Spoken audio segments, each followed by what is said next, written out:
The gentleman is now recognized. Thank you, Mr. Speaker.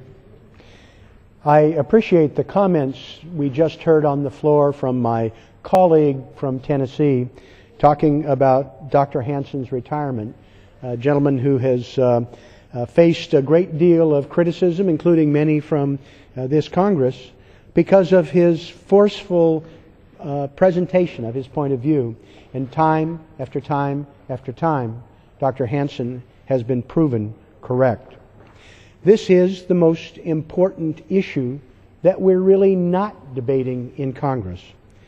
There are a group of us here who have formed the Safe Climate Caucus to be able to promote this discussion. Today we extended an invitation to the leadership of the Commerce and Energy Committee to join us on the floor of the House for a bipartisan debate, encouraging our Republican colleagues to come to the floor to be able to deal with this issue that frankly deserves to be in the spotlight. We're not aware of any Republican member who's spoken on the floor of the House about the dangers of climate change or the need to reduce emissions and prepare for its impact in this entire session of Congress. In fact, as near as we can determine, no Republican member of Congress has even uttered the words climate change on the floor in this Congress.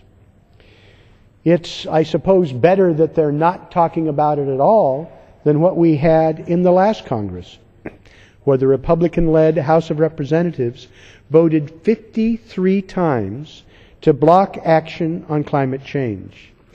My Republican colleagues voted to defund research, to block action by the EPA to control pollution, to prevent energy efficiency measures from going into effect. Remember, one of the most comical was the assault on light bulb efficiency, an efficiency standard that was developed, admittedly, when Democrats were in charge, but signed with legislation that we worked out with the Bush administration. That was certainly a travesty. It was interesting. The industry looked at them and shrugged and said, "We're moving on.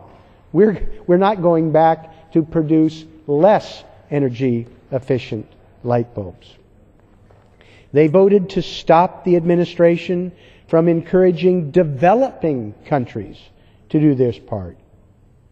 This year, the Republican members of the Energy and Commerce Committee, which is the committee of primary jurisdiction over energy policy, even voted against holding hearings with scientists who could explain the role of climate change in causing extreme weather, drought, heat waves, and wildfires. That's why we've created the Safe Climate Caucus, to work to end the conspiracy of silence here in the House about the dangers of climate change.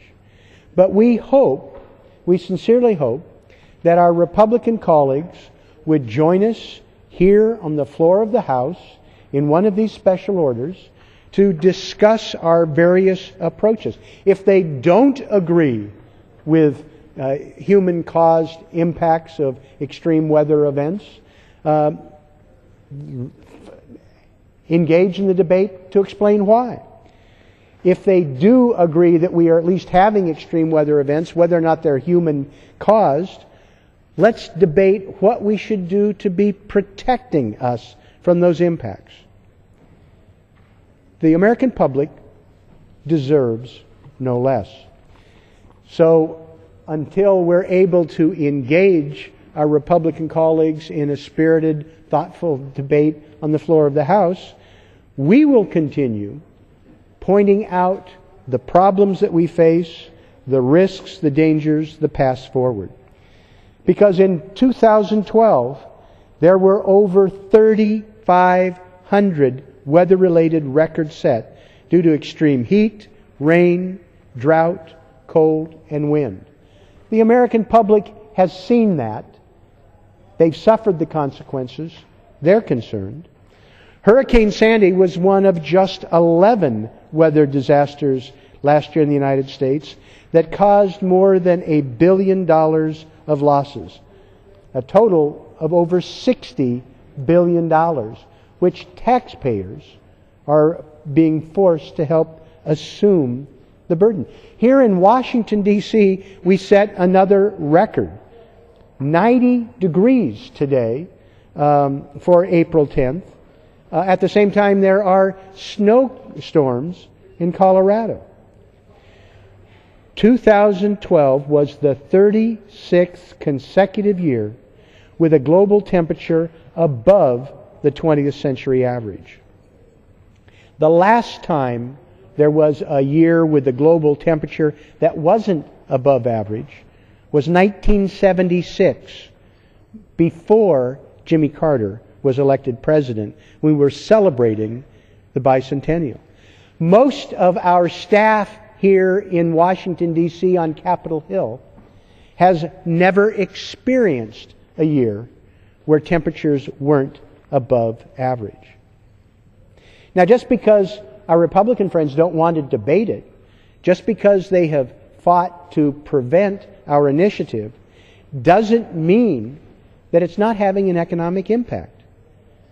The United States Congress has appropriated $188 billion for climate-related disasters over the last 3 years. Just 2 months ago, the Government Accountability Office released a GAO report listing the federal government's vulnerability to climate change impacts as one of its greatest areas of potential risk.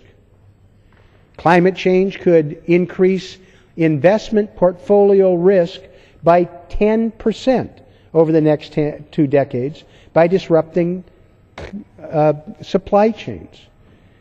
Those of us in Congress who are noticing these problems, these changes, these challenges, are not alone. According to the Gallup poll last month, 58% of the American public worry a fair amount or a great deal about climate change and its impacts. 62% of Republicans believe that America should take steps to address climate change.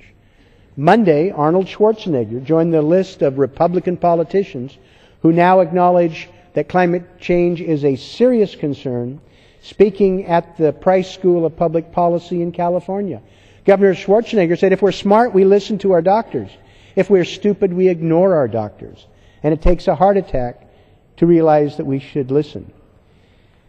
Schwarzenegger said the National Climate Assessment Report is our physical, and these scientists can give us a prescription for what we need to do to improve our climate. It's our duty to listen to them and encourage action. Action all over the country. And Republican Governor Schwarzenegger is to be commended for his vision and stepping forward. Another of my colleagues from California is with us here this evening, and I noticed that he may be willing to step in. He's been greatly concerned about infrastructure, climate, the environment, in a long and distinguished career in California politics and now here in Congress. We're honored that you'd be willing to join us, and I would be happy to yield to you if you would like to join in this conversation. Mr. Blumenauer, I would be honored to participate in this conversation. And Mr. Speaker, it's always a great pleasure and in fact important that those of us, 435 of us that have been elected to represent the American citizens, rise on the floor to speak to issues of great importance. When all is debated, and at the end of those debates, I suppose we ought to say, was that important? We debated earlier about a piece of this puzzle, but this is the most consequential issue facing the entire globe. Climate change is a very, very real challenge for the human race. In the early 90s, I was Deputy Secretary at the Department of Interior, and was asked by the President and Vice President at the time to join in developing a strategy for America at the Kyoto Conference, which was the second international effort to come to grips with this issue. And we studied the various ramifications of climate change, and we predicted that what you just described in your opening statement, Mr. Blumenauer, would happen. And indeed it is happening. The climate is changing. It is warmer. There are more extreme events.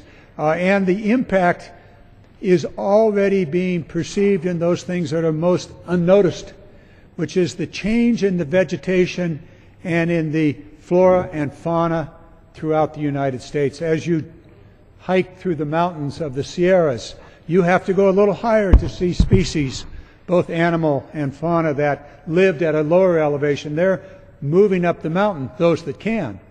Those that can't, for example, some species of trees and plants aren't able to get up, remove their roots and move up the mountain, and they're simply going to become extinct. Now, what do we do about it? Well, there are many things we can do without actually harming the economy. In fact, there are many things we can do that will cause the economy to grow. For example, conservation. Conservation of energy is an enormously important way to conserve our money, our energy supplies, and reduce carbon emissions, because much of the energy in the United States actually comes from carbon emissions. For example, how about better mileage in our cars? Thankfully, we have President Obama and the Democratic administration that has taken very aggressive steps to reduce the consumption of gasoline and diesel in our automotives and trucks, thereby conserving and saving us money and simultaneously reducing greenhouse gas emission. There are many, many other things. One bill we took up on the floor today that passed, my amendment wasn't adopted, but nonetheless, it is the small hydro, using hydropower wisely where we can without harming the environment, but also adding to the energy production. Moving away from coal, which we know to be the single biggest source of carbon from power plants as we generate electricity. Moving initially to gas-fired power plants, which have significantly less carbon emissions, and in that process taking the steps to move to renewable power sources of all kinds. Hydro where it makes sense. How about wind turbines? I don't have the statistics with me today, but we've made an enormous advancement in wind energy and solar energy. And by the way, if we're going to do that in the United States with our tax policies and give a tax rebate or credit, then we ought to make it in America, have those turbines and solar panels made in America, so that we not only do what is right by the environment, but we also do what is right by the American workers, so that we can rebuild our American manufacturing. There are many, many other concepts, all of which grow the economy. Don't harm the economy at all, but rather grow the economy, reducing emissions, not only carbon emissions, but from the coal-fired power plants, reducing rather dangerous substances like mercury and arsenic. So we should move these things forward. Unfortunately, we're running up against a block of votes on the right side of this House, not right on policy, but rather in location, where they are blocking the efforts that we must make to come to grips with this. So my point here is that while this is a fundamental problem for this nation, it's also a fundamental opportunity for America to grow a new economy. We just heard read here on the floor not more than 30 minutes ago the statement by the President of his new budget in which he makes this point, that by addressing climate change, we also address the need to rebuild the American economy and to set it on a path where we can compete and sell these technologies and products all around the world, because this is not just an American problem, this is a national, international problem, and all of us, wherever we are, whatever country we are in, we must take action. We must take action. We cannot let this slide. And my plea, as you made yours, Mr. Blumenauer, to our Republican colleagues is, let's debate this. If you don't believe this is a problem, come to the floor and tell us why this is not a problem. If you do not believe that we should manufacture wind turbines and solar panels here in the United States and deploy them rather than continuing with the coal-based economy, then tell us why. I wait for that debate, and I'll join you in it, Mr. Blumenauer. Thank you for the privilege of joining you, and I see that we have another colleague, and we may reopen the West Coast, East Coast show. Mr. Blumenauer, thank you so very, very much. Thank you, Congressman Gamendi. Thank you for your comments and for your leadership in your native state of California on so many different levels in pressing this point. And your observation that there's a great deal of economic opportunity. The installed wind energy has exploded in recent years.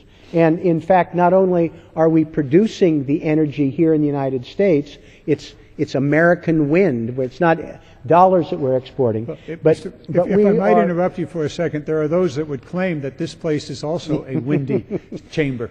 And part of what we need to be harvesting. That's why I have a small wind energy tax credit that I think we could install here in the House chamber.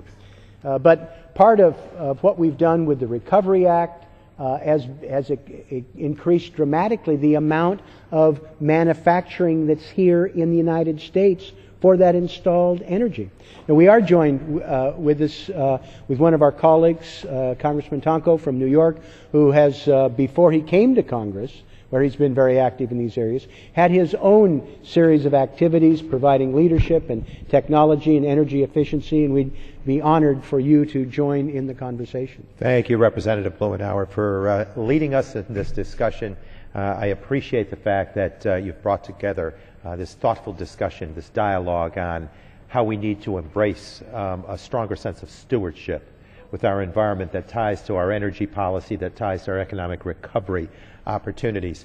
I have to first and foremost mention, you're right, I headed the New York State Energy Research and Development Authority in the state of New York, my last workstation before serving here in the House, and totally surrounded by consummate professionals who make it their role, their job, their advocacy, their vocation to make a difference with energy policy that allows us to be stronger stewards of our environment and to advance this effort for renewables, for innovation that allows us to reduce that mountain of electrons that we require for the workplace, the home place, for quality of life, and allows us to use that in much more useful, measured terms so that efficiency, energy efficiency, is seen as our fuel of choice, that comes before any of our energy thinking. And that provides for a greener outcome that allows for us to address this phenomenon of climate change. Now, whether or not you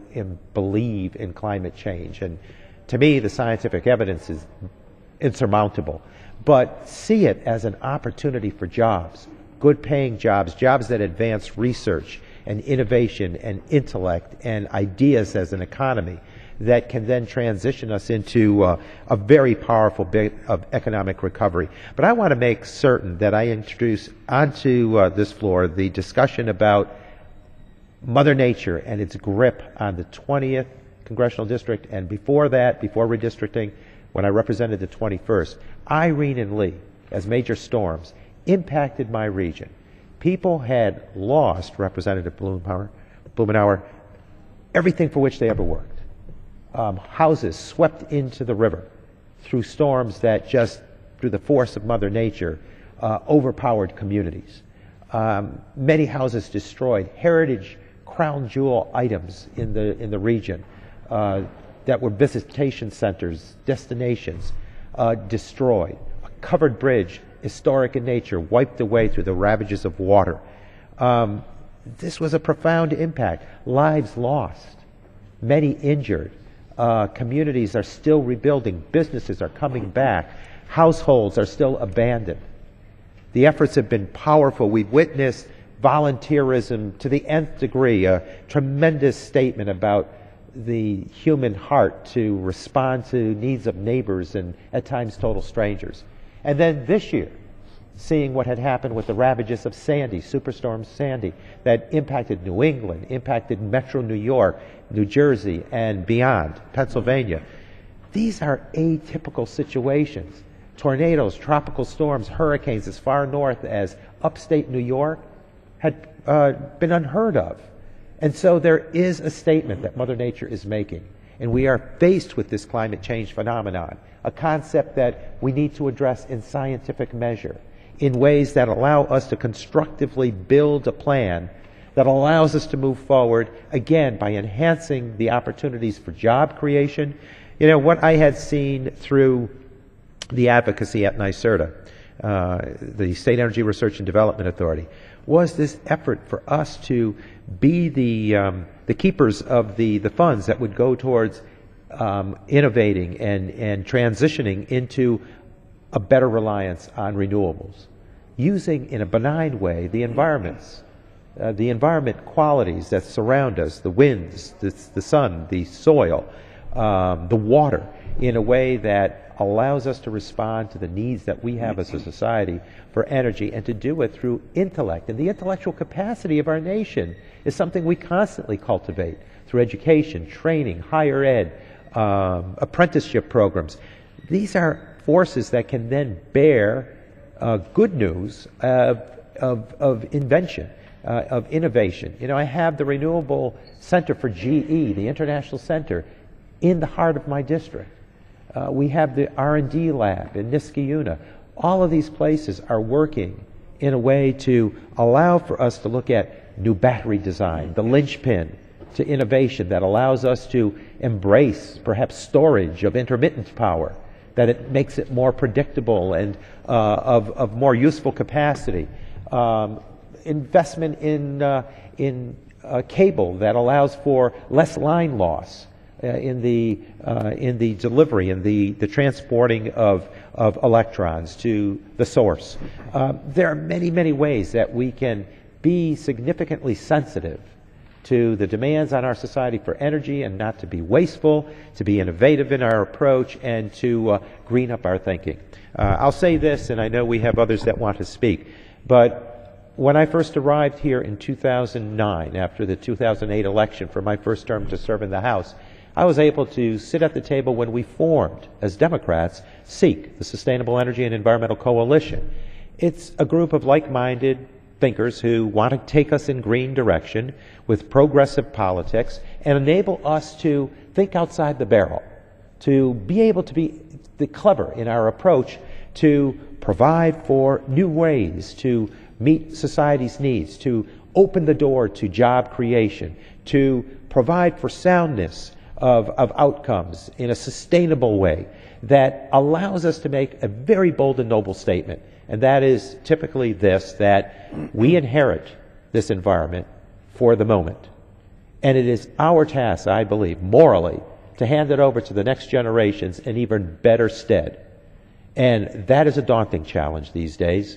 It's a daunting challenge, but in my heart I believe that we can accomplish what we need to accomplish. We can respond to the challenge by opening up to new thinking and to not be restrained and restricted by status quo or by the disbelief that these things are happening right before our very eyes, right in the heart of our communities. And I wanted to make certain that I share the impact on my district of Mother Nature and the clarion call to respond with urgency and with in-depth knowledge driven by the passion to make a difference, because there is always that pioneer spirit in America, and we're at our best when we embrace that inspiration and move forward as a nation. Thank you, Congressman Tonko. I appreciate your comments. I appreciate your leadership on this issue before and after you joined Congress. And I like the notion about thinking outside the barrel. Well, you're a great leader also, so thank you for leading us in this discussion and leading us routinely on sound transportation corridors, including those bicycles that don't pollute. Indeed. Well, the cheapest electron is one that we don't have to use. Exactly.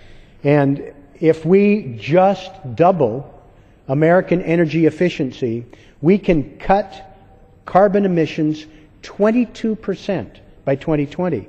And by the way, that would save American consumers $327 billion a year. This is a tremendous opportunity to achieve savings, generate economic activity, and pay a dividend economically as well as environmentally. Well, and Representative, if I might just add to that statement, the many discussions I have had with constituents who say, where is the wisdom in sending hundreds of billions of dollars to foreign nations, oftentimes enemies to this country, who are using the American energy consumer dollars to train troops to fight our sons and daughters on the battlefield.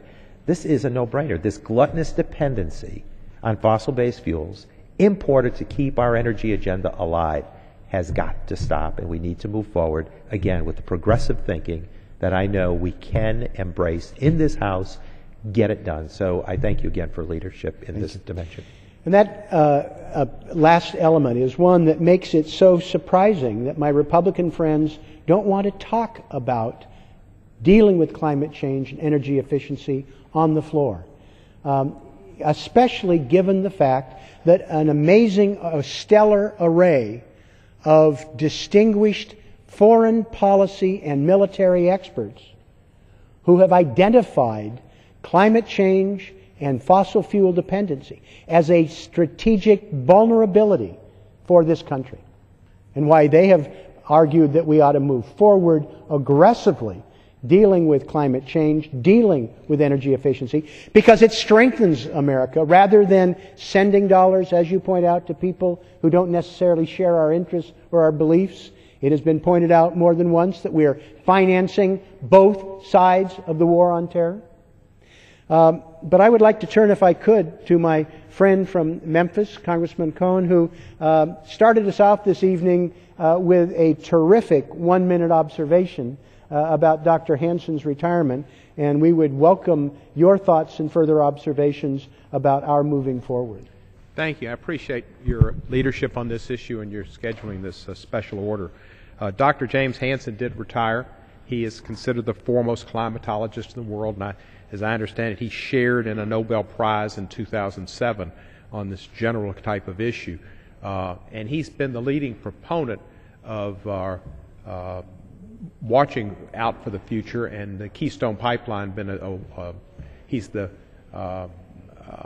clarion call, I guess. He's on the problems that would cause to the environment in the future, because the tar sands to mine is a very carbon intensive activity, and you take away the forest, you also have to use a lot of water and a lot of energy in the production, and just the production of the tar sands causes a great damage to the environment, let alone the potential for damage to our country when they would travel through the pipelines, and then when they're burnt, it's another, that's, I guess, lighting the carbon bomb and letting it go off. But Dr. Hansen studied climate and was one of the first to warn on this issue, and he has retired, so we'll have his voice. I live in Memphis, and it's kind of the center of the region, Oklahoma over, with tornadoes, and tornadoes have been much, much more prominent in the United States. And this just didn't occur. Mother Nature can have her times and certain variances in her schedule, but it's obvious what's been happening with the increase in tornadoes, the drought, the floods. The Mississippi River's it's been the lowest spots it's ever been, and it's flooded. It had the worst floods in Memphis ever about 2-3 years ago, and this year the river was its lowest. We've gone from its highest to its lowest, and something's happening. It's obvious something's happening, and scientists almost to a one tell us that this is because of what we've done to the environment. There might be 2 out of 100 scientists, and it seems so unfortunate that the other side always grabs 1 or 2 of those people, and rather than the 98. We all have a debt and a duty to protect the earth, and I think that looking out for issues where we do conserve, as you've said, I've got a company in Memphis I met with last week. They're really in Mississippi, called Griffin, and they have found a way to come up with a system that when a vehicle idles, and they're talking about, in their specific situation, armored cars who have a lot of going around, and they idle their engines when they pick up their financial deposits. It costs a lot to the environment, and the burning of oil when the car's running. And they've got a way where the car can be turned off, and the idling the engine can stop, but nevertheless the vehicle still gets air conditioning and power, and it can save a tremendous amount of gasoline and protect the environment. Hopefully they can come within some grants that are already available to make companies that need to retrofit their vehicles to use that, but it is like raising our CAFE standards, that we have the save electricity, or save energy is the best way to save it, is not to have to use it and to conserve on that. So there are opportunities we have. Obviously we have to concentrate on this. We've got to look to alternatives, and wind and solar are two of them, but it's a disaster waiting to happen, and we just can't close our eyes to it. It's important that we take a leadership role in the world. And as Mr. Blumenauer, I'd like to ask you, the Defense Department that made this question, raised those issues about it being important to our national defense, were they referring to the droughts that they foresaw coming in the future with climate change and what might happen in some of those countries where they have less opportunity to produce food and have water, et cetera? Well, the threats are manifold. One is just when we are subjecting our armed services to try and deal with the extremes that you talked about. It's unpredictable. They have to be dealing with drought, with flood, extreme weather events. When we find the disruption that occurs in other parts of the world with drought, with famine, that provides an instability that creates a security challenge for us. And the fact that we are vulnerable still in terms of energy supply for the United States and for our allies, and the world economy can be held hostage. All of these were part of this challenge. Last but not least, the Department of Defense, the United States military, is the largest consumer of energy in the world. Energy supply, energy cost, energy efficiency is a matter of military readiness and operational efficiency. When we spend $18 billion for air conditioning in Iraq and Afghanistan, that's a drain on the budget. When we are sending to the front in tanker trucks, because we are so dependent on fossil fuel, they might as well have a great big bullseye on them. We've lost thousands of Americans on these fuel convoys. So being able to be energy efficient, being able to stretch the dollars, being able to promote American security is all part of an equation where these experts are saying it ought to be a no-brainer to move forward with energy efficiency, and security experts are deeply concerned about the disruptive impact globally of this uncertain climate effect. Now, I've noticed that we are joined by my colleague from the state of Oregon, Congresswoman Bonamici, who has long exercised leadership in areas of environment and energy in her previous career as a distinguished state legislator in Oregon. I welcome her and would invite comments in a conversation with us. Thank you. Thank you so much, Mr. Blumenauer, for leading this discussion about such an important topic. You know, the reality of what we're talking about is really impossible to deny. We've had numerous scientists testify in Congress, and you mentioned Dr. Hansen, and I want to mention that his first testimony in Congress was 25 years ago. 1988 was the first time that Dr. Hansen, a well-renowned NASA scientist, testified about the problems of climate change. 25 years ago. And since, so many peer-reviewed studies have shown the reality of what we're facing and the human impact and significant contributing factor. Not only do we have a lot of impacts on the planet, from glacial withdrawal and loss of sea ice, ocean acidification, rising temperatures, rising sea levels, we're feeling the impact here in our country with record droughts in the American Southwest and historic severe weather events. You probably have already mentioned that according to National Oceanic and Atmospheric Administration, NOAA, and to NASA, last year, 2012, was the warmest year on record for the United States, and the 9 warmest years on record have all occurred since 1998. I wanted to talk for a minute, Mr. Blumenauer, about some of the effects that we're feeling in our home state of Oregon. We have a reputation for quality wine grapes, including the world-renowned Pinot Noir grape. The quality of wine is attributable to the climate in Oregon, and the Pinot grapes grow in temperature range from 57 and 61 degrees, and a minor variation threatens the qualities of the grapes and the value, significant value to Oregon's economy. Also, the district that I represent, and I know you've been out to our Oregon coast frequently, it includes shellfish industry, and there's a thriving fishing community there. There's Dungeness crab for sale on the commercial market, recreational crabbing that helps draw tourists over to the coast. But in recent years, the changes have caused low oxygen content in the water. Hypoxia is the condition that results. It's creating dead zones in our ocean that kill fish, crab, and other marine life.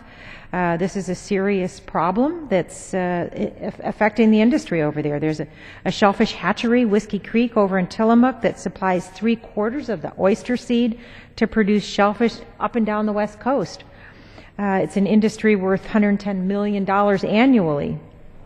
Their stock of oyster seed is being threatened by the rising acidity of the ocean, which is, again, a serious impact of climate change. So right there in Oregon, there's just 2 examples, economic examples, of how our local industry is being affected.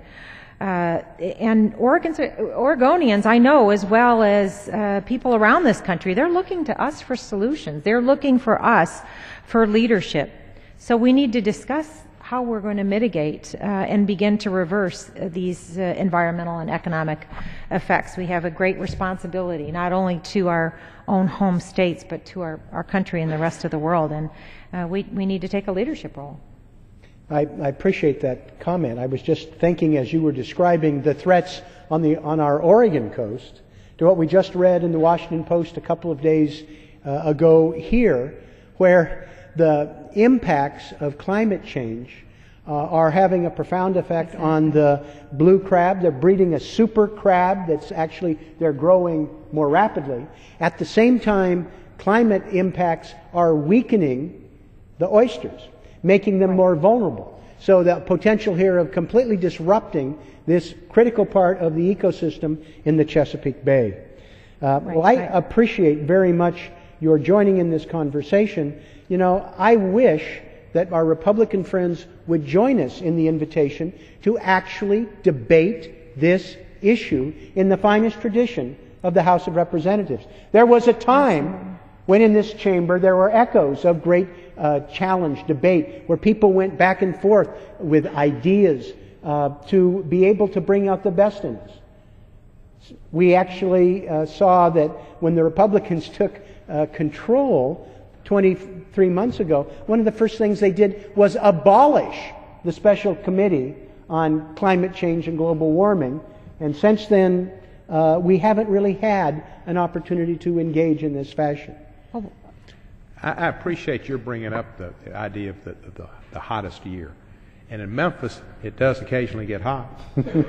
But it also does in Washington. And I think it's supposed to be 90 today. I suspect, somebody's going to be able to prove me wrong, but this may be the hottest. It's an all-time record for today. I figured it was, and it's just unbelievable. And last week it was cold. I mean, I had my winter suit when I went home, and I brought my summer stuff here today. And the heat it does have effects. And you brought up so many other issues. It's not just the polar bears, but I'm a big fan of the polar bears. And they're going to be eliminated because they're going to lose their ability to survive in their natural climate, and the flora and the fauna are at risk. But what Mr. Blumenauer mentioned about defense made me think a long time ago, and to me it was when I was in college, and it was a man I thought a lot of named Don Wolfson, smart man from a family that had sophisticated knowledge of power in this country, and we were talking about who was the most powerful person in the country and what were the most powerful interests. And I said something about the military-industrial complex. And President Eisenhower warned us in his last address about the military-industrial complex. And what he warned us about really was the impact they'd have on the budget and all those things.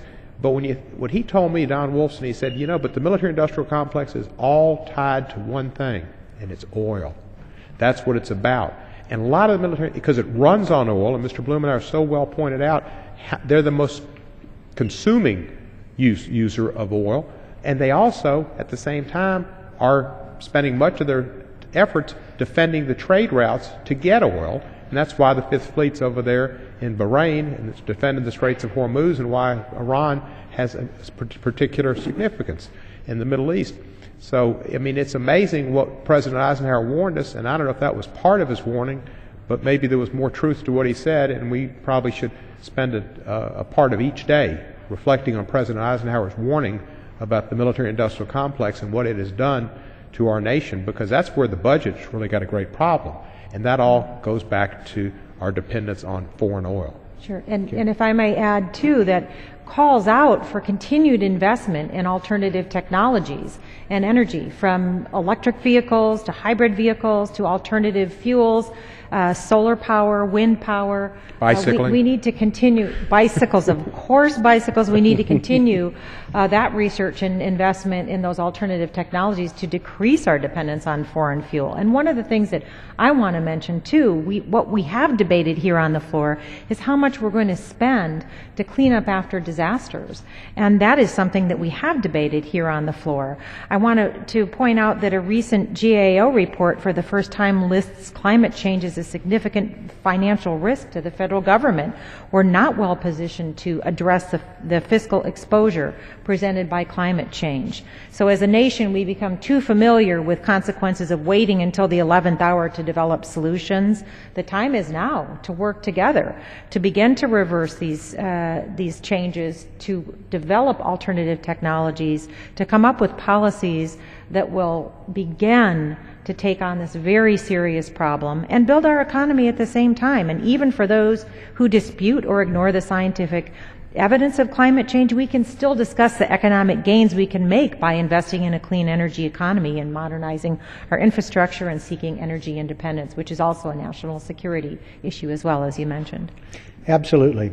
Those 11 weather disasters last year cost us over $60 billion. And it's creating uncertainty in agriculture.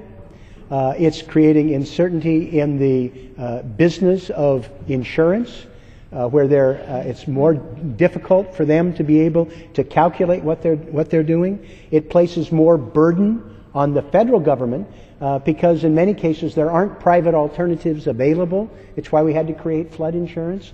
You're touching on an area that has profound economic consequences because of this environmental instability. Right. Mr. Blumenauer, let me ask you this, and we've worked together on the Keystone XL issue. When people come to you and say, it's going to create all these jobs, and we need jobs, and they can get this oil, this tar sands to China if they need to by going to the West, what do you tell folks about those jobs and the effect that it'll have on the future? Well, it's very important for us to take a step back and evaluate exactly what the economic employment opportunities are. Because things that we do to rebuild and renew America in a sustainable way. Keystone has a few thousand temporary construction jobs and maybe a handful. I've heard various estimates, a few dozen, a couple hundred permanent jobs. And has, as you point, significant environmental consequences. But when we're investing in wind, solar, geothermal, these are areas that are producing far more jobs already, and that they are using a sustainable source of energy that pays a continuing dividend over time. This wind is American. This geothermal energy is American, and it's renewable, and it doesn't cost us anything. And they're just Memphis borders Arkansas, and there was some kind of a pipeline problem over there recently. I think it might have been Exxon, but they had a leak, and that's kind of an expensive process. And that's similar to the Keystone pipeline, isn't it? Gives us kind of a warning of what could occur. Well, energy transmission is something that is a part of the broader equation. Pipeline reliability is something that we all need to be concerned about. But more fundamentally, we need to deal with the sources of energy, what is driving them, how we reduce carbon emissions, not how sort of we shift the pieces around. The priority, I think, ought to be sustainable energy, more economic investment, reducing greenhouse gas emissions, not cooking the planet. I recently had my first two grandchildren in a course of a few months. It was interesting to me, some of these dry debates that we have that talk about, well, by 2100, sea levels may rise 3 or 4 feet. That always seemed kind of remote to me until I realized that these two young men, if they live as long as their great-grandmother, will be alive in the year 2100. And what we do as a Congress helps shape the world that they inherit. Absolutely. That's our responsibility. It's why I deeply appreciate both of you being part of this discussion this evening, and why I hope that our Republican friends will join us in an actual debate of these policies, practices, what the choices are, and hopefully it may actually lead to action in the floor of the House for a more sustainable future. I know we join you in that. I also wanted to mention, while you're talking about renewable energy, the great promise of wave energy as well with the coast. And I don't have any grandchildren, but I know you do. Members are reminded to address their remarks to the chair and not to others in the second person. Thank you, Mr. Speaker. I know that Mr. Blumenauer has grandchildren. I don't yet, but we owe it not only to the current generation, but to future generations to take action on these important issues. Thank you, Mr. Speaker. Thank you. And I'm prepared to yield back unless my friend from Memphis wants any concluding comment. I just want to thank you for your leadership, and it's been an honor to join you today on the floor, and this issue is important to be addressed. Thank you, sir. Thank you very much. We yield back, Mr. Speaker. Thank you.